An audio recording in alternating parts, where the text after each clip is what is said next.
Boa noite. Você está no canal do YouTube do professor Simvaldo. Hoje vou fazer a apresentação de um resumo da dissertação que foi apresentada por mim ao programa de pós-graduação em Educação da Faculdade de Educação da Universidade Federal Fluminense como requisito parcial para obtenção do grau de mestre na área de concentração na educação brasileira. A minha orientadora foi a professora doutora Léa Pinheiro Paixão. A apresentação foi feita lá em Niterói, na Faculdade de Educação, no ano 2005. O título da minha dissertação foi Singularidades da Educação na Colônia Japonesa de Santa Cruz.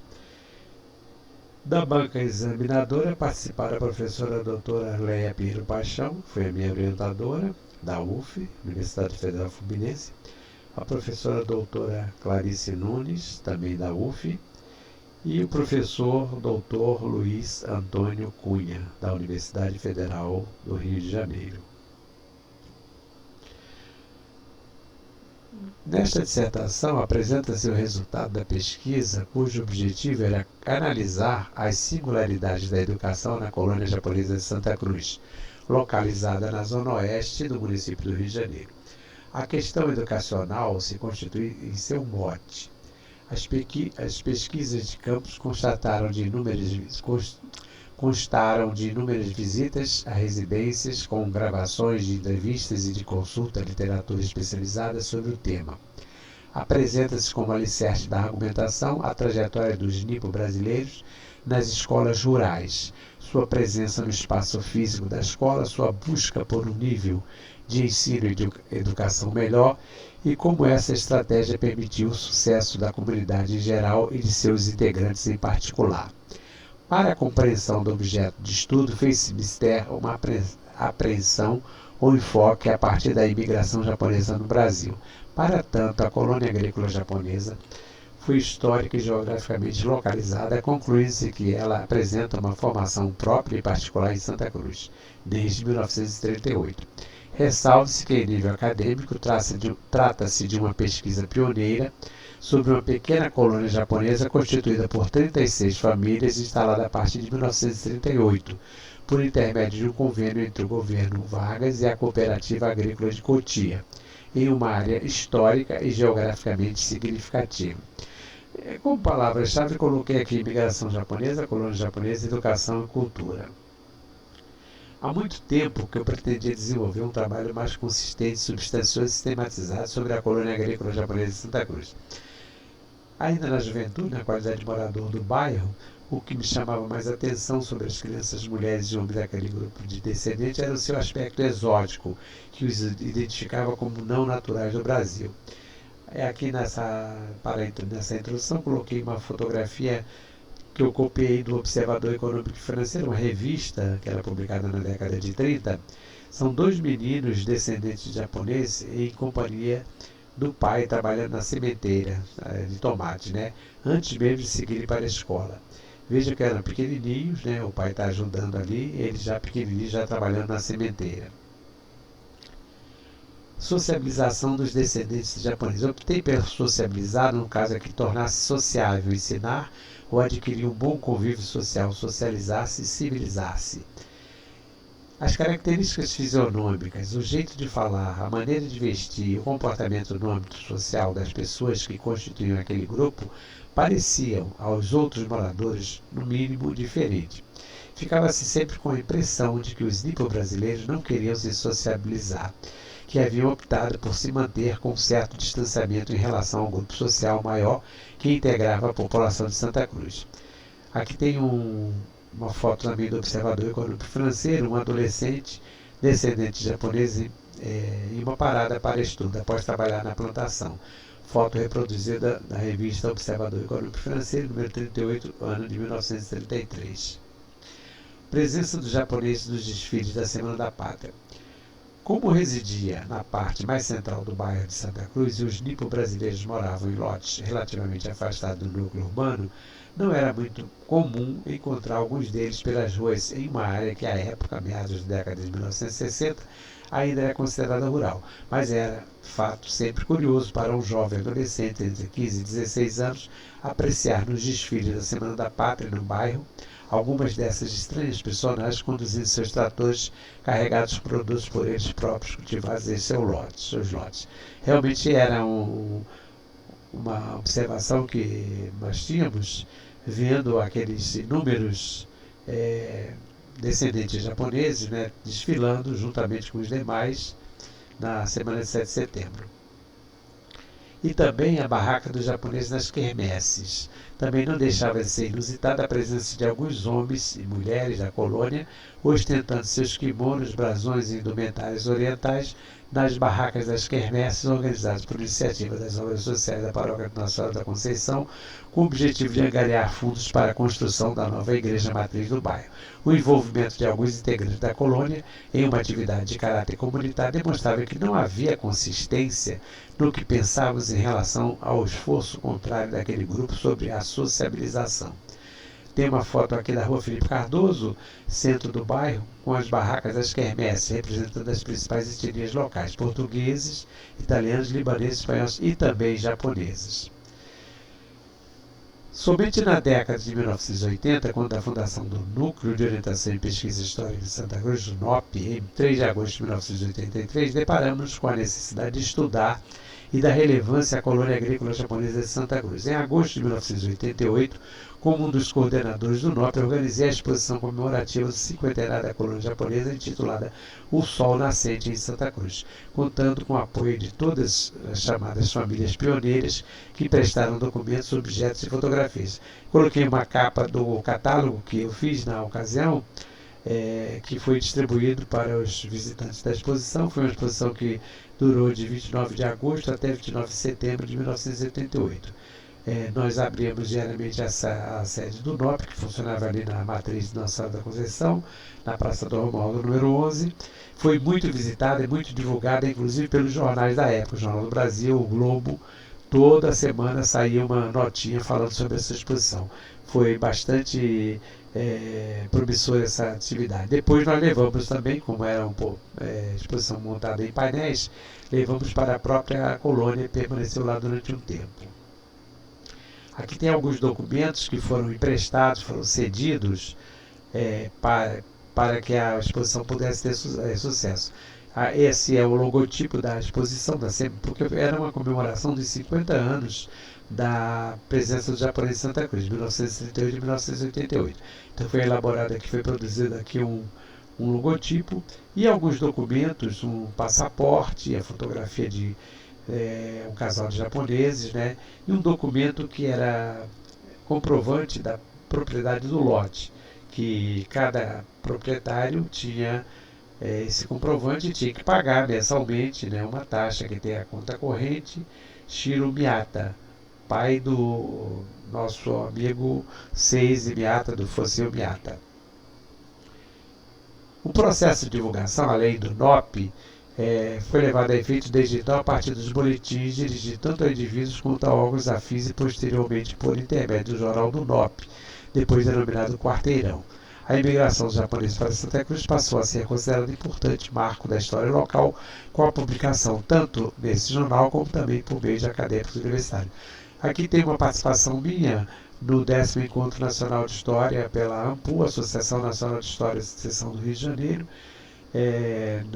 no tema Colônia Agrícola Japonesa de Santa Cruz, Rio de Janeiro, Memórias do Universo Rural. Na época, estava fazendo um curso de pós-graduação lato sensu da Universidade Federal Fluminense, e a minha professora, a minha orientadora, a professora Márcia Menezes, propôs que eu apresentasse e fiz a apresentação na UERJ. Objeto de estudo: as singularidades da educação e da cultura da colônia agrícola japonesa de Santa Cruz, na busca do significado do papel da educação no processo de enculturação, assimilação e aculturação dos japoneses e seus descendentes a partir do contato com o Brasil e com Santa Cruz. Então esse é o objetivo nosso, o objeto de estudo, né? No caso aqui, considerando a enculturação, designando o processo social de absorção das regras, hábitos e valores culturais por que passa o indivíduo desde o seu nascimento. Coloquei aqui um prédio, uma foto do prédio da escola municipal, que eu tirei Japão, né? Que eu tirei em 2002. Essa escola faz parte da 10ª CRE do Rio de Janeiro, né? Essa escola fica nas proximidades da colônia agrícola, da sede do CAICAM. O CAICAM é uma sede social, esportiva e cultural que eles mantêm lá. E essas singularidades, entendendo a singularidade como qualidade ou propriedade do que é singular e característica distintiva, fundamental, particularidade, peculiaridade. Singularidade se pode apontar sobre o grupo de Santa Cruz, quer dizer, quais as diferenças, quais as particularidades, o que é próprio deles, considerando os elementos relacionados à cultura japonesa a partir das interfaces da história do Brasil e políticas de governo, tanto no âmbito local de Santa Cruz, como também na sua dimensão nacional. Então essa colônia está inserida também na história do Brasil. Inclusive eu coloquei aqui uma foto da visita do presidente Getúlio Vargas. Era muito comum o presidente Getúlio Vargas fazer visita a Santa Cruz. E uma delas é que ele está oferecendo um charuto, dos seus charutos, a um colono japonês, na visita que ele fez à colônia agrícola de Santa Cruz. É uma foto que eu tirei do CPDOC da Fundação Getúlio Vargas. A imigração japonesa no Brasil. A colônia agrícola japonesa foi histórica e geograficamente localizada como pressuposto para o entendimento da problemática. A discussão estará focada na imigração, tanto do ponto de vista da situação brasileira quanto japonesa, como arcabouço estrutural visando a facilitar a compreensão, sempre em busca da clareza e explicitação do tema e dos objetivos propostos.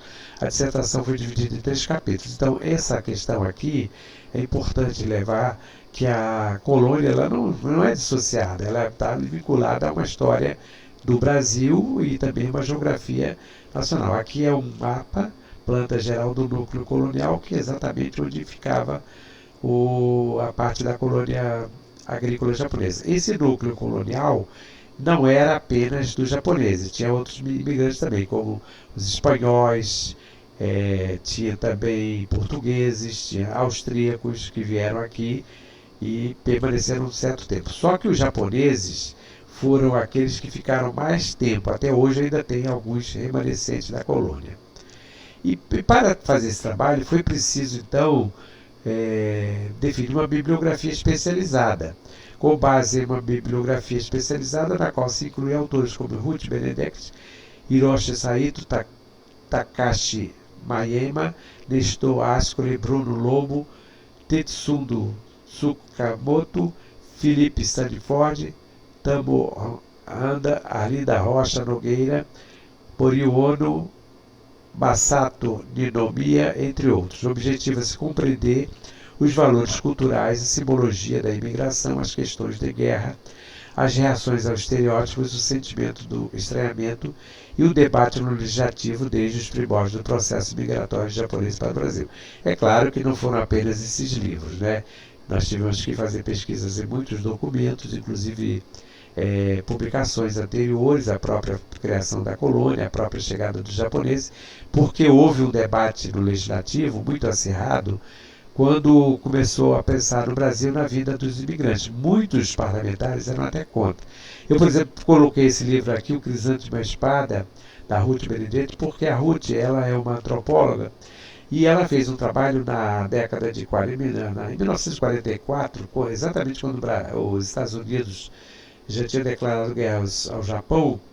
E esse livro, a Ruth foi convidada para fazer uma pesquisa na qualidade de cientista como antropóloga para compreender melhor a relação dos japoneses. Então esse Crisântemo e a Espada tem essa denominação porque o crisântemo é aquela planta, aquela flor simbólica do Japão, é a flor inclusive da família imperial do Japão. É uma planta bonita que tem muitas pétalas, mais de 300 pétalas, e elas se abrem no período do outono. É uma planta muito bonita, por isso que tem o título aqui, O Crisântemo e a Espada.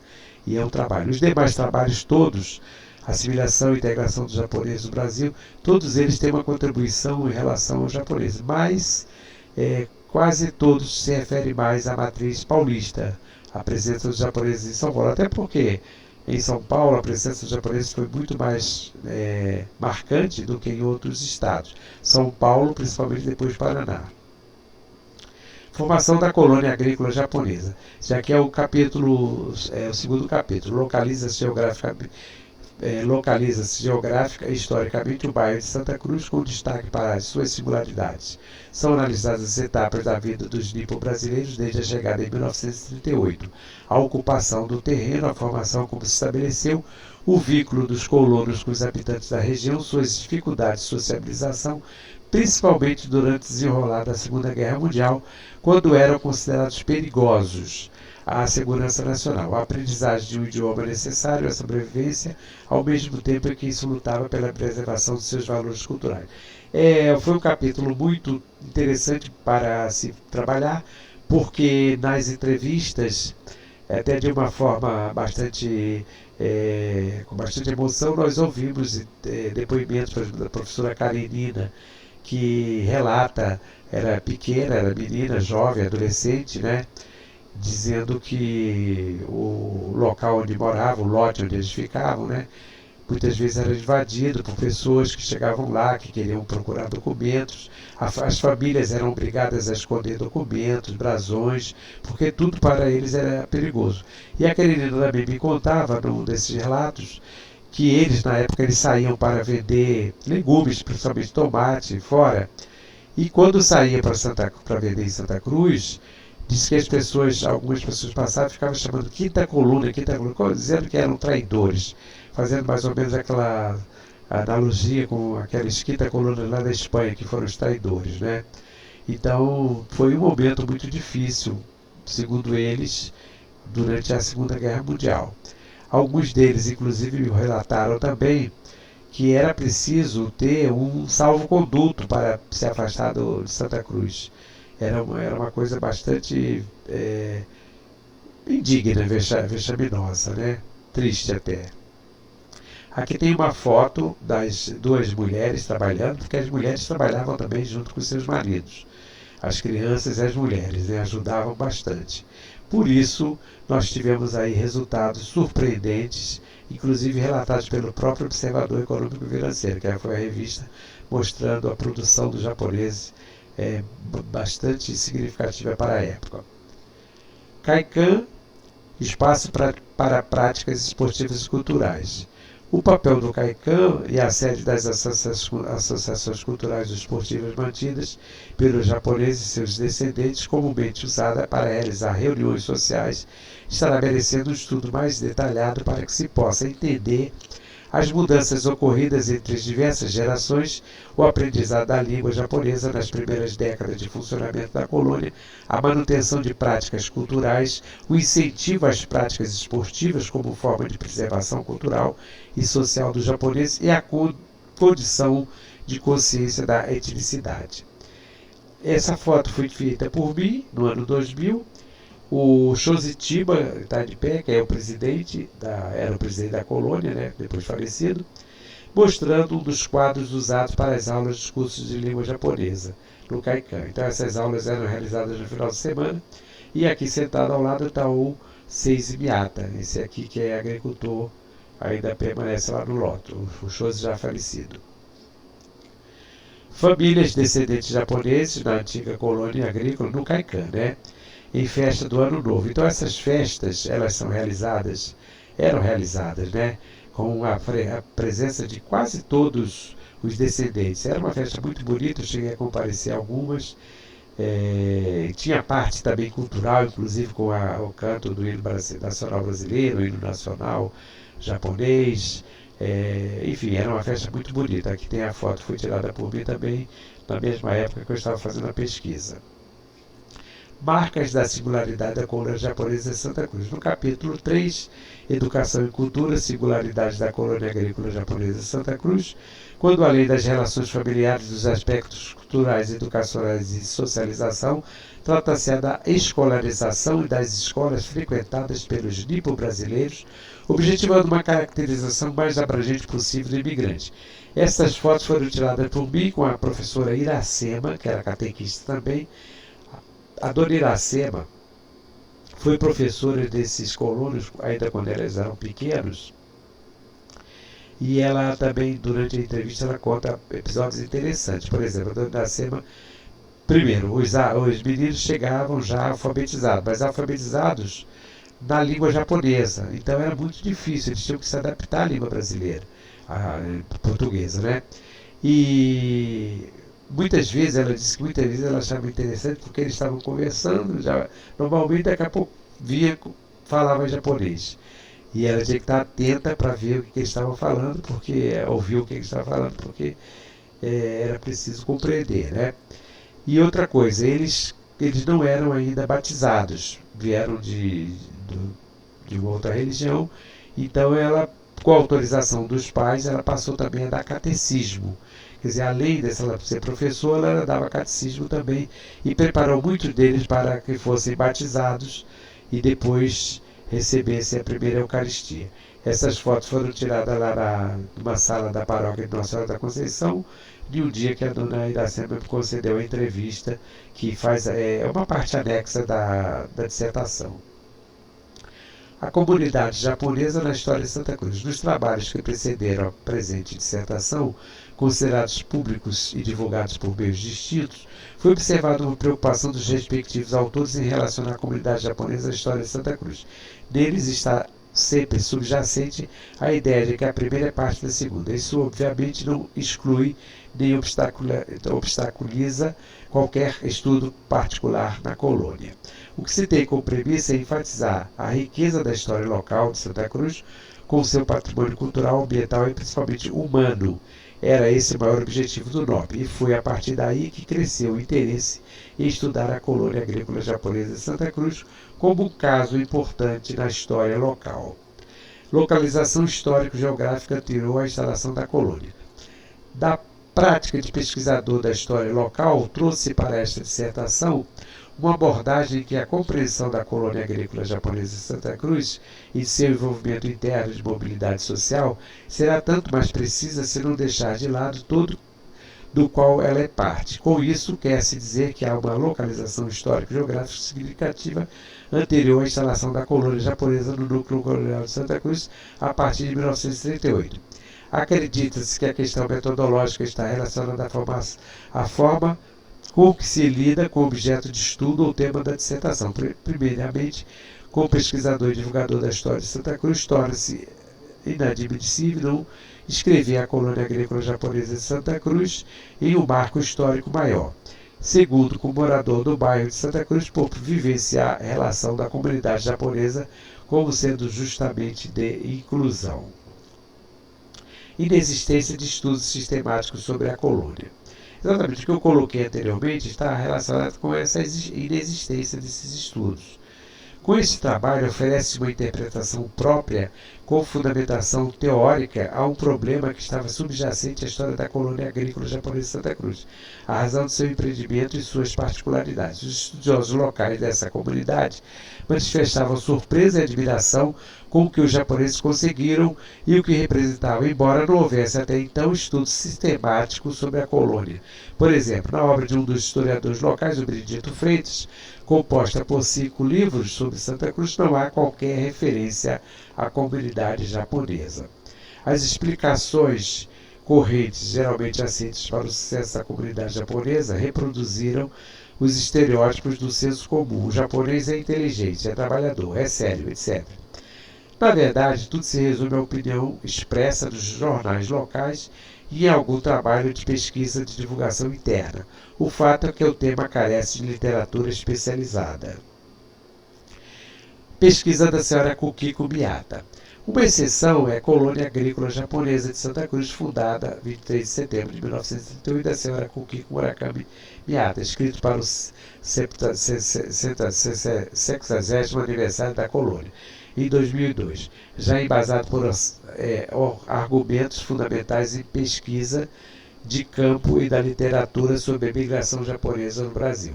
Foi publicado o trabalho Colônia Japonesa de Santa Cruz, Rio de Janeiro, Memória e Universo Rural, uma comunicação sobre a colônia, apresentada na Universidade do Estado do Rio de Janeiro Oeste, durante o 10º Encontro Regional da História da AMPU, Associação Nacional de Professores da Universidade de História, Seção Regional do Rio de Janeiro.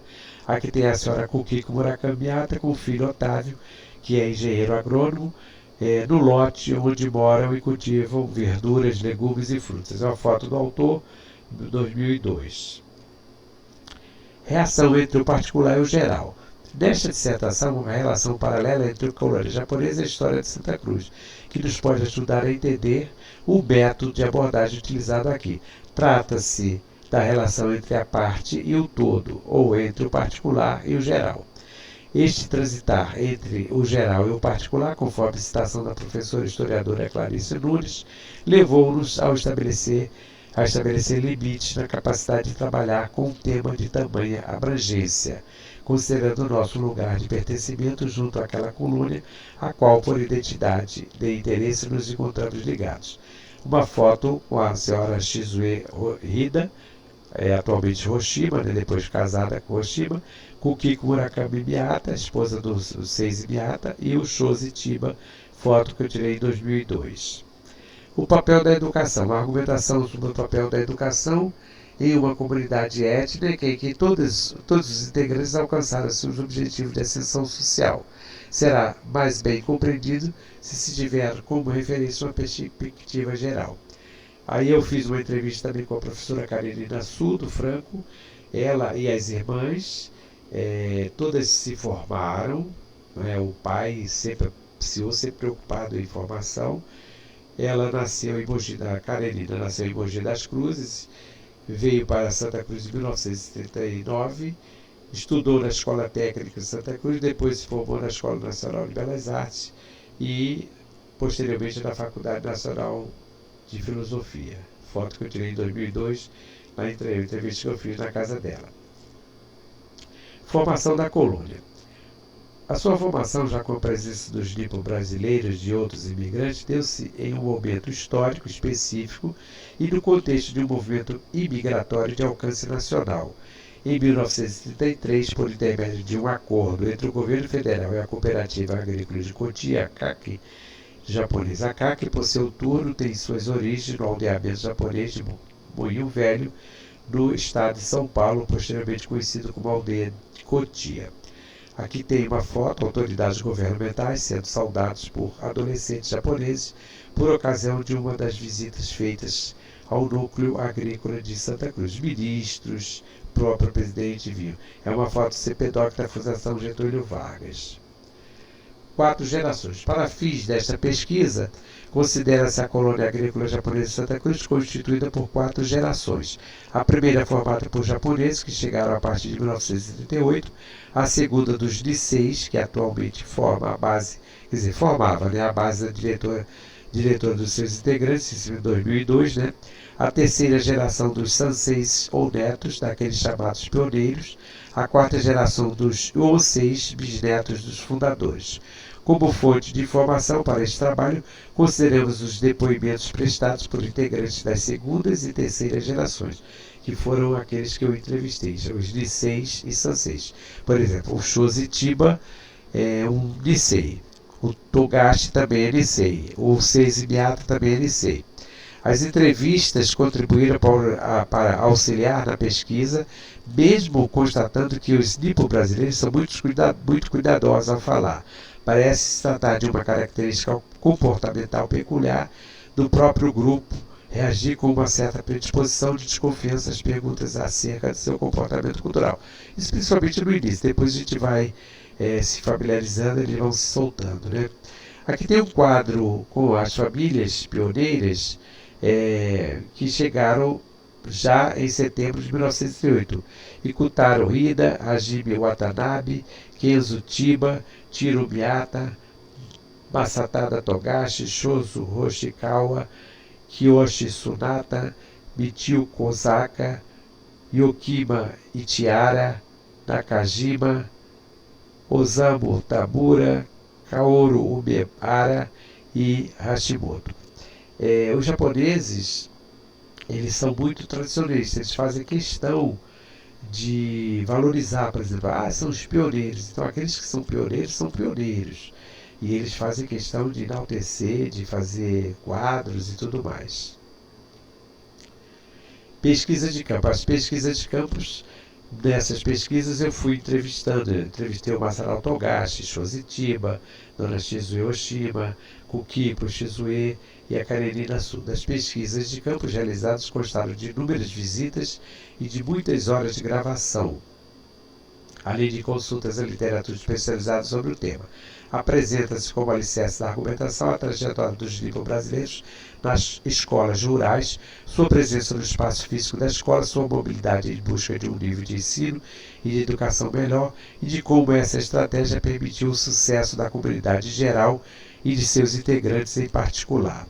Então, cada um desses entrevistados conta a sua história de vida, e por aí nós vamos percebendo o quanto cada um teve sua vida ligada à educação. Por exemplo, Shozi Chiba, que chegou a ser presidente, ela era uma liderança nata, né? Ele, quando jovem, ele fez parte de um programa de estudos, esteve visitando os Estados Unidos, passou meses nos Estados Unidos para que pudesse se ambientar com a cultura. A Karenina, por exemplo, ela se formou na Escola de Belas Artes. O Masaru Togashi era professor de judô. Dona Shizue se casou com Oshima, também era uma liderança. E Kukiko, depois que acabou se tornando uma pesquisadora de história também, se interessou muito pela pesquisa de história.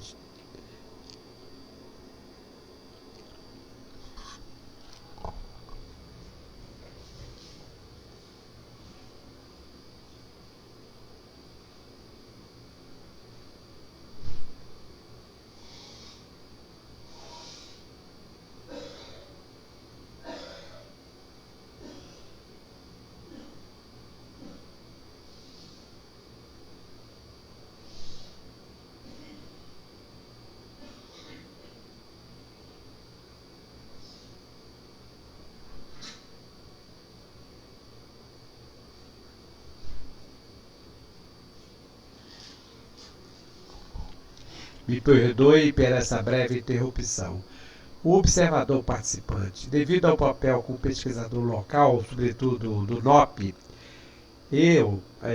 o autor da pesquisa, no caso aqui o professor Sivaldo, né, tive uma relação com a colônia, a comunidade japonesa de Santa Cruz, muito boa, né, uma posição de observador participante. Não resta dúvida de que essa situação favorável propiciou uma descrição mais precisa do objeto de estudo, a partir das pesquisas de campo que foram empreendidas especificamente mantendo-se um certo distanciamento das posturas elogiosas e do senso comum ao argumento fácil e sem base científica. Foi necessária a adoção de uma postura crítica para que o envolvimento pessoal com o objeto de estudo não obscurecesse o entendimento das exposições. Isso é uma pesquisa acadêmica, isso é óbvio, né? Embora a gente tenha relação de amizade, mas tem que manter aquele distanciamento para que não perca aquele sentido da pesquisa. Uma foto do presidente da colônia, o Shozi Chiba, que eu fiz em 2002. Ele era produtor de coco, né? Então aqui ele está cortando um dos cocos.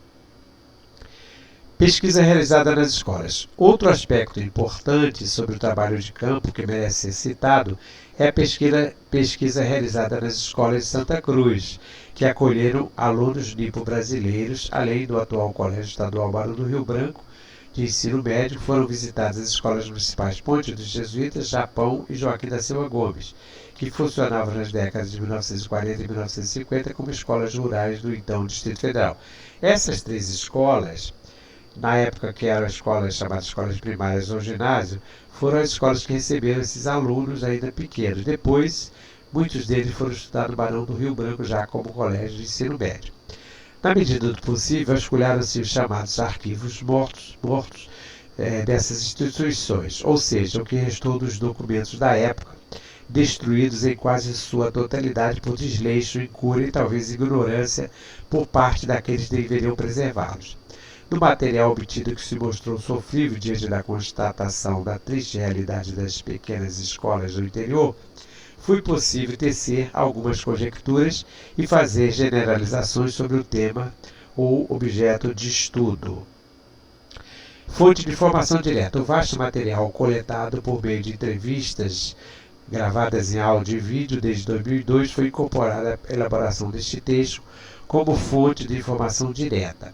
As recordações gravadas funcionaram como dados comparativos referentes à imigração japonesa no Brasil, conhecidos em uma ampla literatura quase toda de matriz paulista, a qual se teve acesso.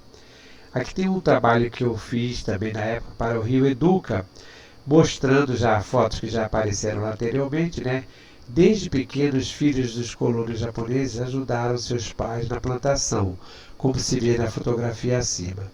Como ainda não existia a Escola Municipal Japão, as crianças andavam até as escolas Ponte dos Jesuítas e a Escola Joaquim da Silva Gomes, que era conhecida como Escola do Centro, em razão de localizar-se próximo ao Centro Agrícola de Santa Cruz. A Escola Japão só vai ser fundada em 1950. Aqui tem o segundo grupo de famílias integradas que chegaram até 1940. Então, aquele primeiro grupo que eu mostrei foi em 1938, que é chamado Grupo Pioneiro. Então, Kijiro Sudo, Susumu Sudo, Rikyu Sudo, Tamashi Sudo, Inosuke Togashi, Shomatsu Togashi, Yoguru Yamaguchi, Moriyaru Oguru, Jun Watanabe, Ishizu Kusuhara, Kakushi Takahashi, Hisashi Suzuki, Seiro Oki, Matsugoro Hoshina, Sensako Fukamashi, Taketo Watanabe e Mitsuo Goshi. Então, esses japoneses constituíram os grupos da chamada segundo grupo familiar. E aqui nós temos o terceiro grupo, já é um grupo menor, que veio após a década de 40. Mitsuo Suzuki, Masayoshi Otsuka, Tadashi Ishii, Kaneko Seiichi Masuda. É interessante, todas essas informações todos esses quadros, né? Essas tabelas foram produzidas a partir das informações que nós obtivemos com o Shoji Chiba. Também naquele trabalho feito para o Rio Educa, as primeiras famílias japonesas chegaram ao bairro em setembro de 1938 e se estabeleceram nas proximidades da atual Escola Municipal Japão, que naquela época não existia ainda. Foto da família Miyata. Está aqui o Tiro Miyata e os filhos dele, todos eles que já são com mais de 80 anos hoje, né? O japonês também tem uma tradição, no caso, pela essa aculturação, em relação aos esportes. Aqui, uma equipe da colônia japonesa de Santa Cruz que foi campeã sul-americana de gateball. Gateball é um esporte muito praticado no Japão, que usa um taco parecido com o cricket, né? Mas é jogado por qualquer idade. Principalmente os mais idosos é que participam desse jogo. Então eles foram campeões nacionais, foram regionais, nacionais, depois foram campeões sul-americanos. Alguns desses japoneses descendentes continuam trabalhando nos seus lotes. O Seiji Miyata, ainda em 2002, estava na plantação de aipim. Aqui tem uma foto que eu fiz em 2002, ele na plantação de aipim. Shoji Chiba, Shizue Oshima, Kukiko e Seiji Miyata em frente ao Kaikan. O Kaikan, como eu falei, é um clube, né, social, esportivo, cultural, onde eles fazem as suas reuniões, também muitas reuniões para tratar de assuntos relacionados à agricultura, festas sociais e também campeonatos esportivos. Foto da dona Shizue Oshima, de 1938, com aquela revista Observador Econômico Financeiro, essa foto da direita. E aí, em 2002, eu falei, dona Francisca, o nome dela é Francisca, né? Vamos fazer uma foto semelhante. Aí ela pegou uma enxada e eu fiz essa foto aqui em 2002. Então, termino aqui com essa apresentação. Um resumo, naturalmente, porque a parte referente à educação ainda tem que ser apresentada, mas é um resumo da dissertação que eu apresentei em 2005 para a obtenção do grau de mestre em educação pela Universidade Federal Fluminense. Um abraço a todos.